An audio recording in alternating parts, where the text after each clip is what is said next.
Boa tarde, queridas irmãs e irmãos em Cristo Jesus.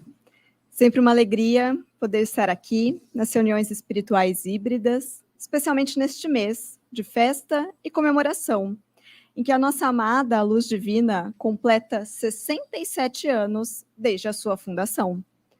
A Luz Divina começou pequena e simples, mas ela cresceu, se espalhou, atingindo pessoas de várias partes da cidade de São Paulo, levando amor, acolhimento e caridade, em forma de assistência espiritual e social a todos que a procuram. Nos últimos anos, ela abraçou, de fato, o ensino de Emmanuel, que diz que a maior caridade que podemos fazer ao Espiritismo é a sua divulgação. Através dos meios digitais, pessoas do mundo todo têm acesso aos cursos, palestras e a caixinha de vibrações da Luz Divina. A distância de mais percalços materiais definitivamente não são mais um problema. Aprofundaremos esse tema ainda hoje, mas antes, os pensamentos em Deus, nosso Pai, e em Jesus, nosso Mestre, agradecendo a oportunidade da vida e a possibilidade de estarmos aqui hoje. Agradeço a direção da casa pela confiança e convite ao estudo, que sempre edifica. Hoje, dando prosseguimento ao ciclo de palestras de setembro de 2023, o nosso título será Evolução do Espiritismo no Brasil. Vale lembrar que esse é o quarto subtema adotado nesse mês, e todas as palestras estão disponíveis no canal da Luz Divina do YouTube. Maravilhas da era digital. Mas, voltando ao nosso título, por que falamos em evolução do Espiritismo?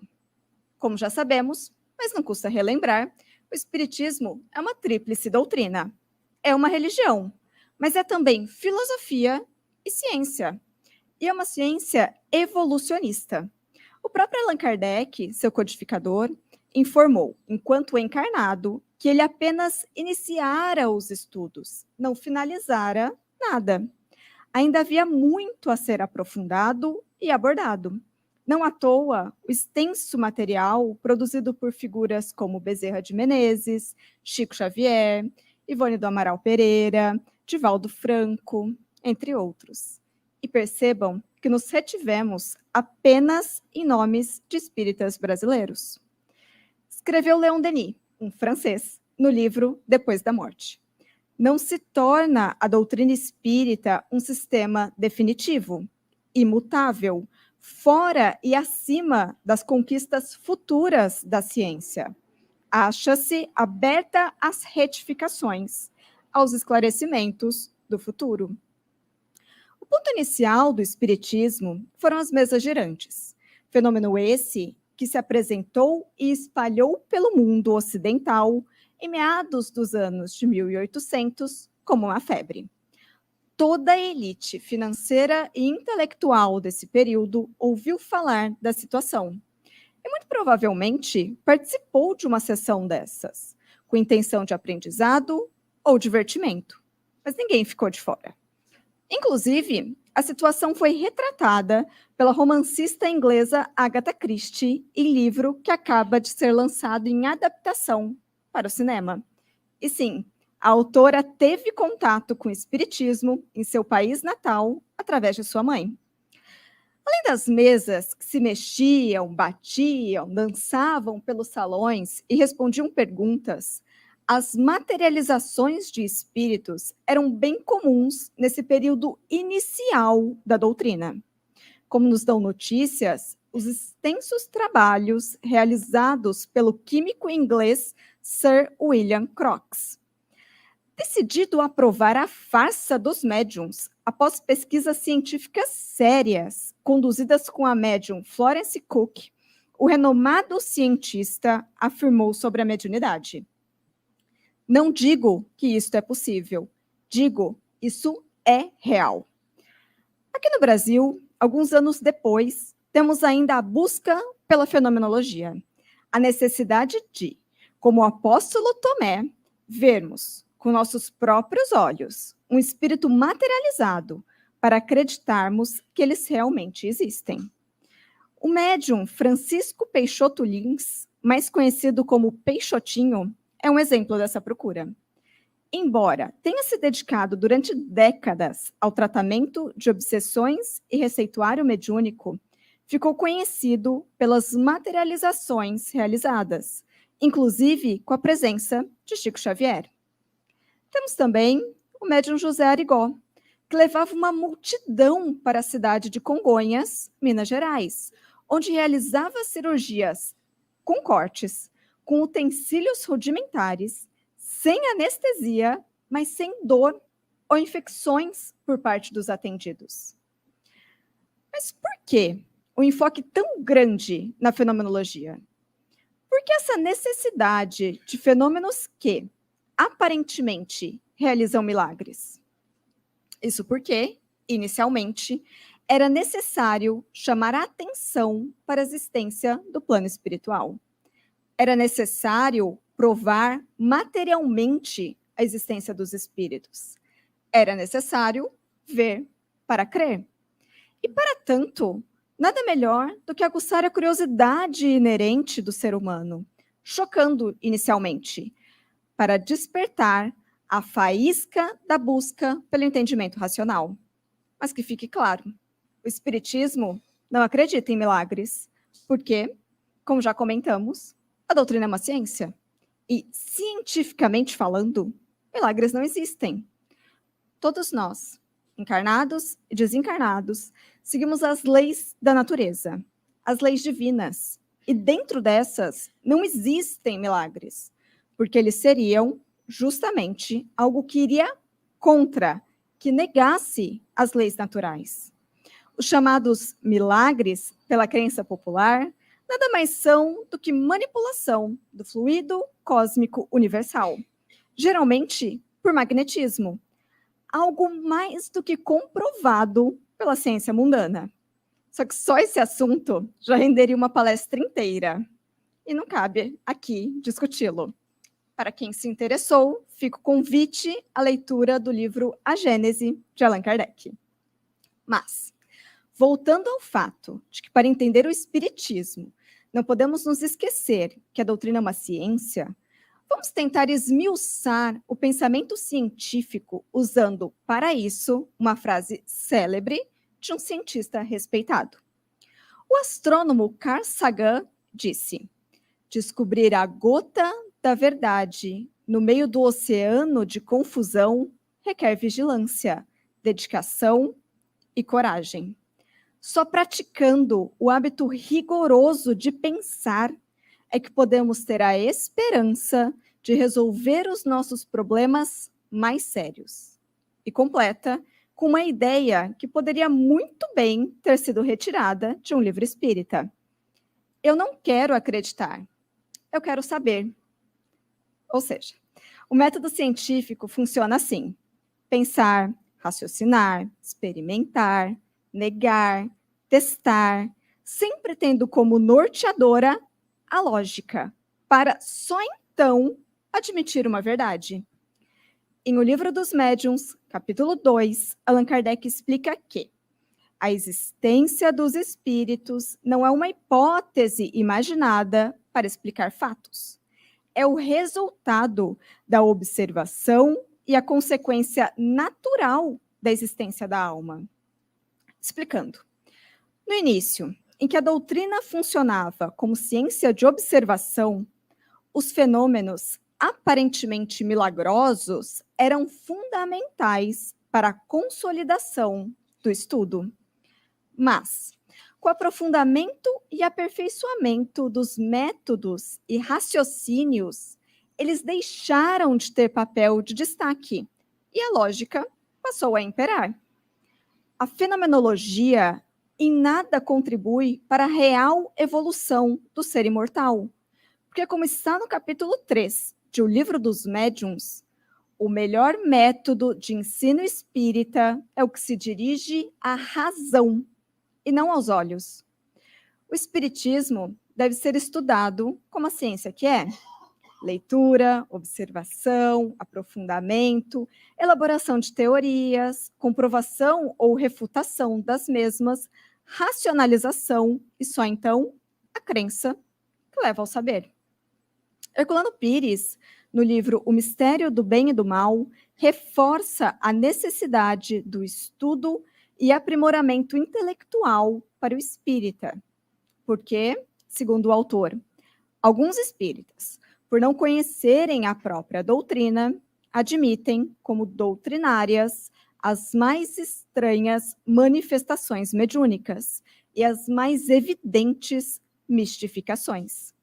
E ele continua: espíritas demasiado entusiastas estão sempre prontos a receber qualquer nova revelação que lhes seja oferecida e a divulgá-la sofregamente, como verdades incontestáveis. O método científico nos ensina que só devemos recorrer ao sobrenatural após excluir a intervenção de qualquer causa material. E é assim, com estudo e dedicação, que iremos compreendendo que a fenomenologia serviu ao seu propósito inicial de jogar um holofote potente na existência do plano espiritual. Mas, passados 166 anos desde a publicação de O Livro dos Espíritos, o foco definitivamente não é mais o de provar que nós, espíritos, existimos, e sim nos aperfeiçoarmos, nos melhorarmos, evoluirmos.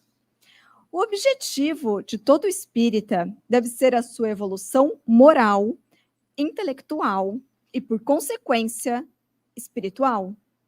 Já sabemos que o caminho da evolução é a prática do bem. O espiritismo busca manter-se o mais próximo possível do cristianismo puro, primitivo, aquele praticado pelos apóstolos e primeiros cristãos. Não tem dogmas, ritos, paramentos, dízimo, idolatria, hierarquia sacerdotal, dias sagrados, cidades sagradas, templos especiais, orações padrão e outras práticas supersticiosas ou superficiais. Prende-se apenas a temas relevantes e edificantes, como o estudo, a transformação íntima e a busca incessante do bem geral e irrestrito. Isso nos leva a um ponto de extrema importância na vida do estudioso do espiritismo: a transformação íntima. Afinal, o que significa essa expressão tão falada e tão pouco aplicada no nosso dia a dia? Transformação íntima é sermos melhores hoje em relação a ontem e jamais desistir de ser um tanto melhor amanhã em relação a hoje. Parece confuso? Chico Xavier explica: aos outros dou o direito de ser como são. A mim dou o dever de ser cada dia melhor. A transformação íntima é um trabalho processual que se opera conforme aprendemos a ouvir nossa consciência e estudarmos nossos instintos. Precisamos, a cada dia, fazer algo mais pelo bem de nós mesmos e pelo próximo. Por onde começar a transformação íntima? Conhece-te a ti mesmo. Essa frase, que se encontra na resposta à pergunta 919 de O Livro dos Espíritos, estava gravada no pórtico do templo de Apolo, na cidade grega de Delfos. E ficou famosa com o filósofo Sócrates, que após ter contato com ela, descobriu sua missão na Terra: despertar conhecimento nas pessoas. A leitura e o estudo formal da doutrina contribuem justamente para o autoconhecimento, que é a proposta da célebre frase. Mas por que o autoconhecimento é fundamental dentro do processo da transformação íntima? Porque a transformação íntima depende, essencialmente, da capacidade do encontro harmônico com as mazelas que, habitualmente, desejamos ignorar. Alegoricamente, é tirar a sujeira que a gente escondeu embaixo do tapete. A gente sabe que está lá, mas ignora, achando que, se o outro não souber, vai sumir sozinha. Não vai. Precisamos ter em mente que aceitar-se é ter a coragem de olhar para si mesmo, ser em si mesmo um espelho para analisar as nossas próprias reações e proceder a uma busca terapêutica de aprimoramento. Basicamente, é descobrir, mapear o que precisa ser mudado, para então, de fato, planejar e executar a mudança. Aceitar-se não é conformismo com o mal, mas sim admitir a si mesmo suas limitações, com finalidades de estudá-las para transformá-las. Nos disse Allan Kardec: estude suas próprias imperfeições e trabalhe sem cessar em combatê-las. Então, na prática, para o trabalho efetivo de transformação íntima, após nos dedicarmos com afinco ao autoconhecimento, precisamos começar a substituir interna e externamente os defeitos mapeados por virtudes, com auto-amor. Porque sem amor próprio, não existirá transformação para melhor. Sermos capazes de nos amar da forma como somos hoje, mesmo sabendo que precisamos evoluir, é a base da mudança pessoal. Somente nos amando, encontraremos estímulos para caminhar um tanto mais e aprendermos a criar o bem dentro de nós mesmos. Todo esse processo de transformação íntima deve ser feito com calma, paciência, entendendo que temos nosso próprio tempo e que apressar essa situação, ao invés de solucionar o caso, só nos trará ainda mais agitação mental e espiritual. É um processo longo, feito passo a passo. Não encerraremos em uma única encarnação, mas não podemos ficar de braços cruzados. É preciso caminhar um pouquinho a cada dia. O estudo salutar e edificante da doutrina dos espíritos só tem a contribuir com o nosso progresso como humanidade e planeta, caminhando dentro dos planos perfeitos de Deus para que a Terra atinja a alcunha de mundo de regeneração.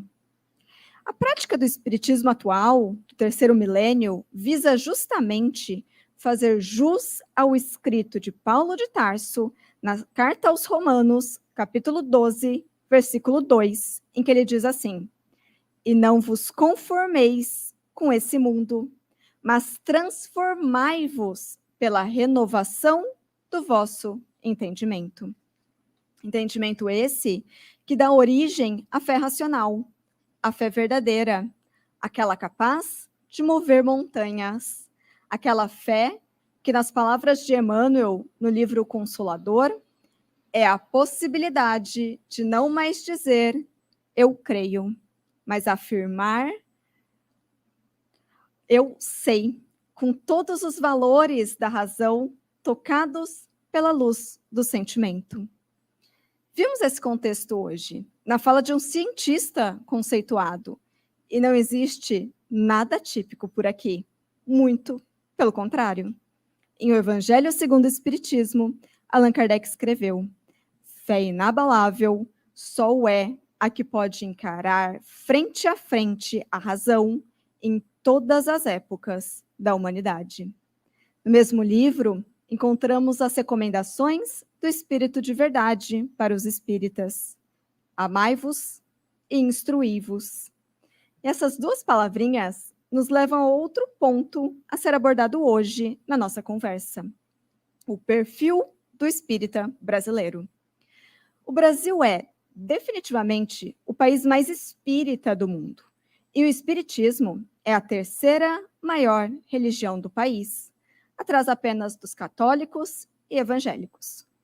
Os fatos históricos e fatores externos e internos que nos trouxeram a esse patamar já foram abordados nas palestras que nos antecederam esse mês e já estão disponíveis no YouTube da Luz Divina.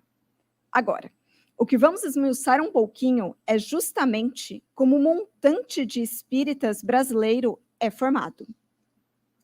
Como ainda não existem dados consolidados a esse respeito do censo realizado no ano passado, ficaremos com o levantamento do IBGE de 2010. Segundo essa pesquisa, o Brasil possui 3,8 milhões de pessoas que se declaram espíritas, mas a FEB, Federação Espírita Brasileira, calcula que esse número é quase 10 vezes maior, podendo passar de 30 milhões de simpatizantes com a doutrina do cristianismo redivivo. Também, segundo a FEB, atualmente, estão em funcionamento no Brasil mais de 14 mil entidades espíritas, entre hospitais, escolas e centros. O interessante desses dados é observar justamente a evolução do espiritismo no Brasil.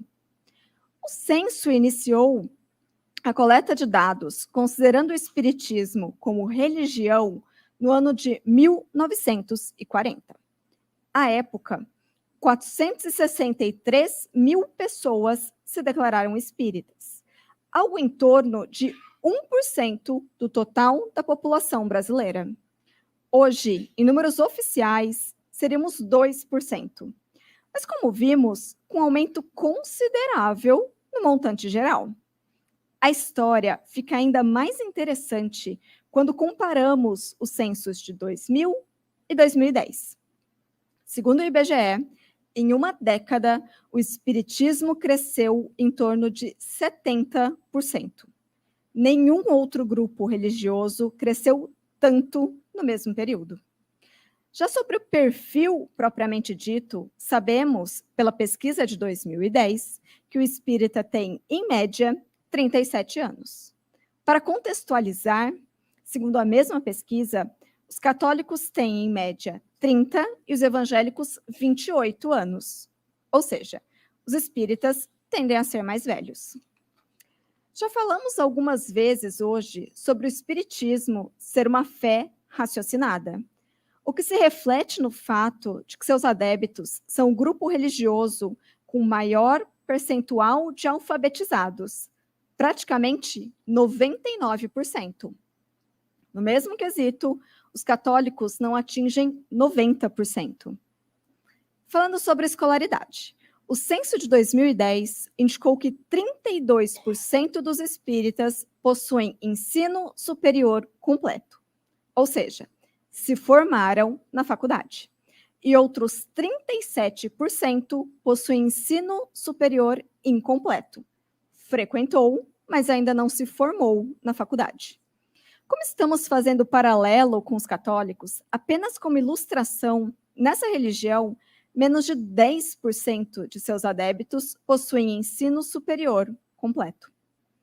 Temos o Evangelho segundo o Espiritismo, palavras de Allan Kardec, que nos ajudam a entender os dados que acabamos de analisar.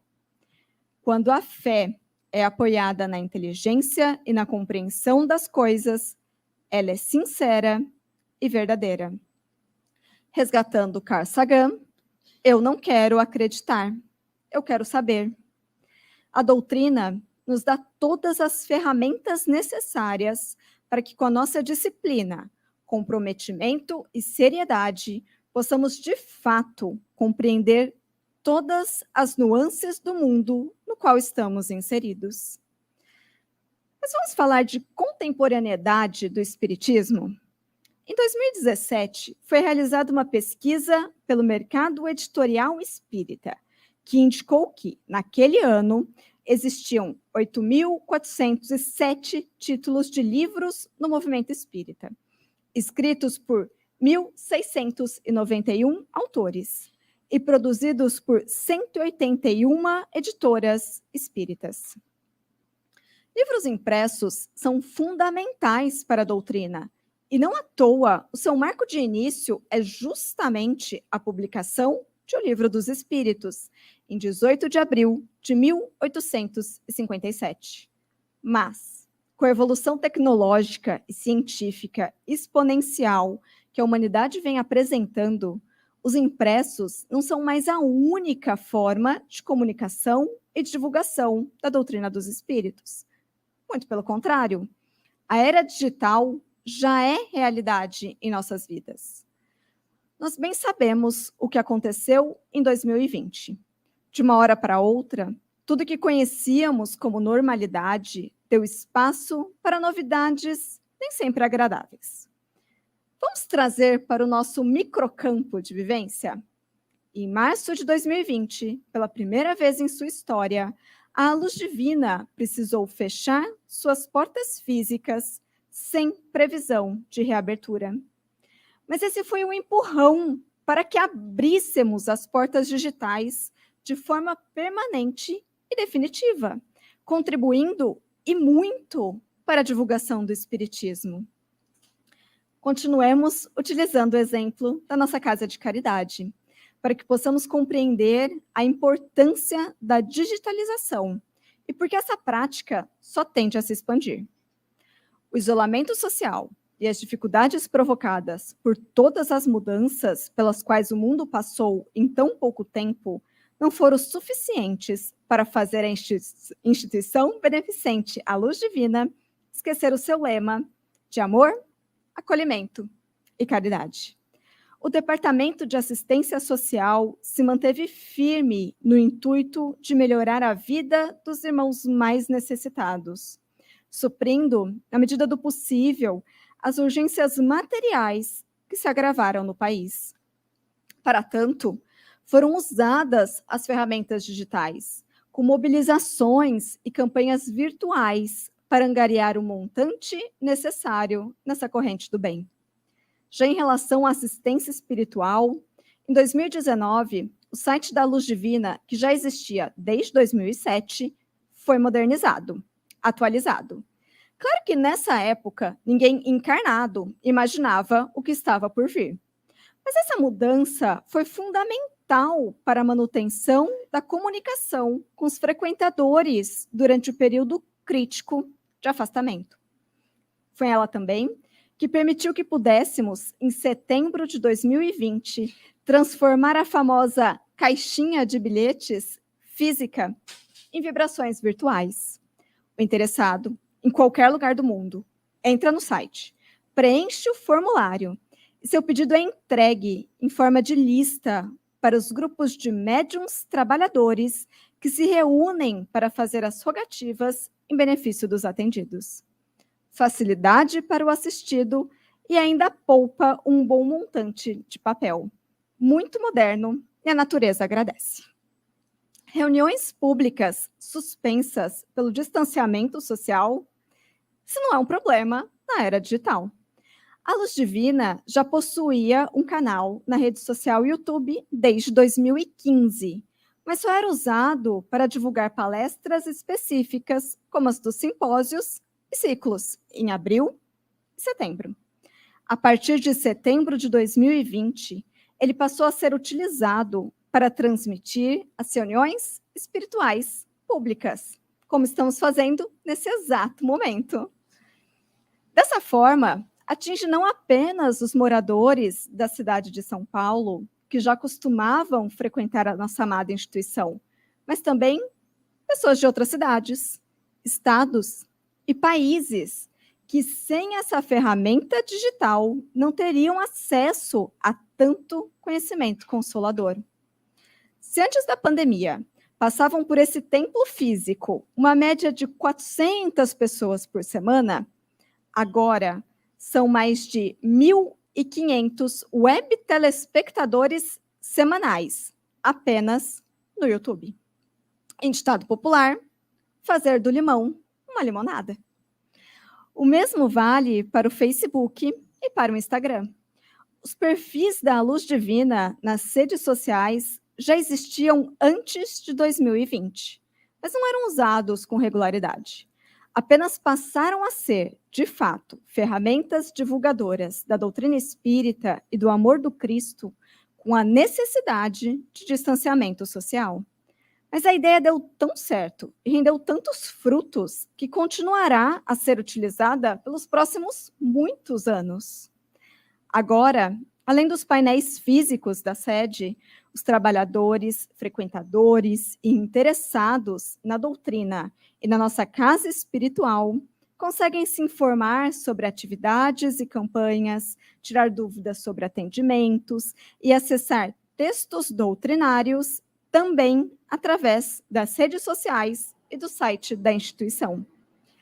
Se tudo isso já não fosse suficiente para ilustrar as maravilhas da era digital, utilizada com responsabilidade na evolução do espiritismo no Brasil, o ano de 2021 preparava mais uma surpresa: o EAD da Luz Divina.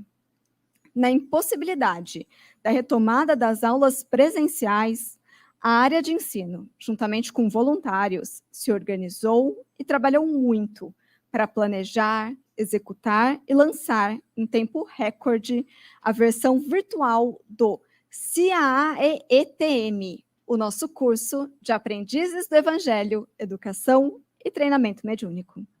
E essa mudança, com certeza, veio para ficar, porque ela transformou a forma de estudo para muito melhor.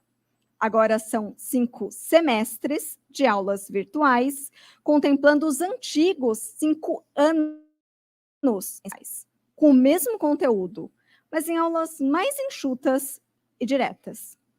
A plataforma utilizada pode ser acessada de qualquer lugar, a qualquer momento, mas os critérios para aprovação são rígidos, bem de acordo com a disciplina exigida pelo trabalho mediúnico sério.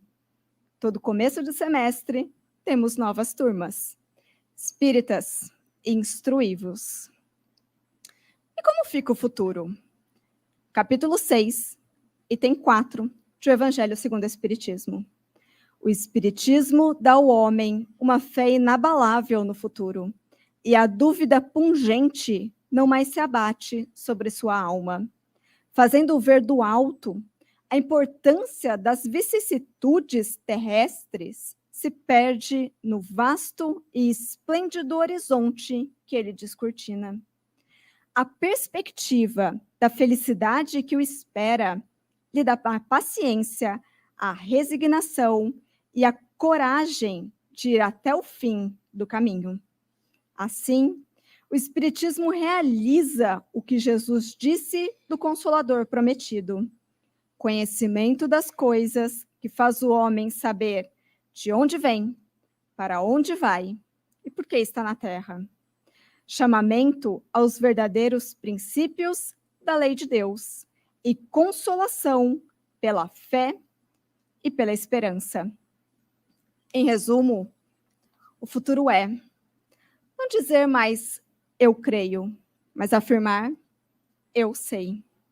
Muito obrigada pela atenção. Que tenhamos todos uma excelente reunião, com a graça de Deus.